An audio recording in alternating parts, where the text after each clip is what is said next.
Hello दोस्तों, आप सभी का स्वागत है हमारे चैनल द स्टेथोस बॉयज में। दोस्तों, आप सभी के लिए आज मैं एक टॉपिक लेकर आया हूं, जिस टॉपिक का नाम है plains and axis.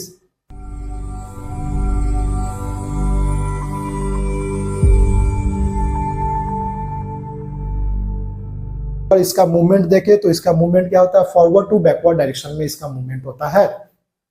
Forward direction या बैकवर्ड डायरेक्शन में जितना भी मूवमेंट देखने को मिल रहा है वो सारे सेजाइटल प्लेन में होंगे। पहला अगर मूवमेंट स्टार्ट करें तो मैम पढ़ाई होंगी, चाहे कोई भी क्लास टीचर आपके होंगे जो पढ़ाए होंगे, फ्लेक्शंस के बारे में। फ्लेक्शंस के बारे में पढ़ाई होगी। तो अगर फ्लेक्शन कर रहे हैं तो ये देखेंगे कि फॉरवर्ड टू बैकवर्ड जा रहा है हमारा हाथ, आगे से पीछे की तरफ ऊपर की तरफ जा रहा है। तो ये जो मूवमेंट है आपका, ये जो मूवमेंट है आपका सेजाइटल प्लेन में आता है।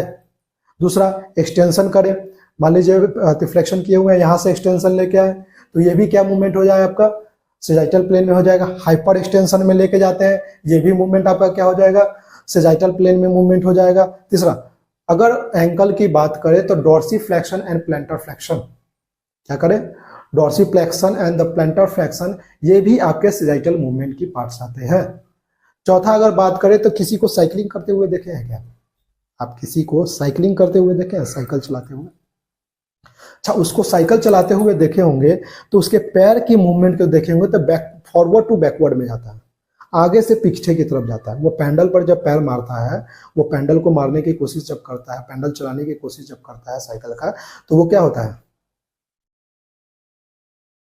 तो इसका मूवमेंट जब पैर का देखेंगे तो forward to backward, forward to backward, forward to backward, forward to backward. ये जो मूवमेंट है ये भी क्या है आपका, सेजाइटल प्लेन का मूवमेंट है। तीसरा क्या आता है आपका, उसके बाद क्या आता है आपका, front flip and back flip. जब किसी को फ्लिप मारते हुए देखेंगे, अच्छा बहुत सारे लोगों के फ्लिप्स या डांसिंग में बहुत सारे इंटरेस्ट रहते हैं, तो उनके लिए भी बहुत अच्छा चीज़ है कि से भाई हम लोग को जान लेना जरूरी है कि से कौन से मूवमेंट में ये कौन से प्लेन्स में ये मूवमेंट हो रही है। नहीं जान रहे हैं, ठीक है, कोई पूछ दिया कि से बताओ, मान लीजिए हम front flip back flip, front flip back flip, अच्छा छोटी छोटी चीज़ों को समझना जरूरी हो जाता है, छोटी छोटी चीज़ों को भी समझना जरूरी हो जाता है, क्योंकि कभी भी क्रॉस क्वेश्चंस आ सकते हैं। कभी भी क्या होता है, क्रॉस क्वेश्चन आ सकते हैं। मान लीजिए बहुत तेज आया, बोल दिया क्या से जो तुम कर रहे हो, तुम मेडिकल के स्टूडेंट हो, बताओ, ऊपर से तुम बायोमैकेनिक्स पढ़े हो, तो बताओ ये कौन सा मूवमेंट हो रहा है, कौन से प्लेन में मूवमेंट हो रहा है, बताइए। तो कोई सोच सकता है क्या फ्रंट फ्लिप और बैक फ्लिप को भी हम एक ला रहे हैं मूवमेंट में? तो आज समझ लेना है कि जब फ्रंट फ्लिप और बैक फ्लिप जो हो रहा है तो मूवमेंट इसका क्या हो रहा है, फॉरवर्ड एंड बैकवर्ड डायरेक्शन में। आगे की तरफ फ्लिप मार रहा है, नहीं तो पीछे की तरफ फ्लिप मार रहा है।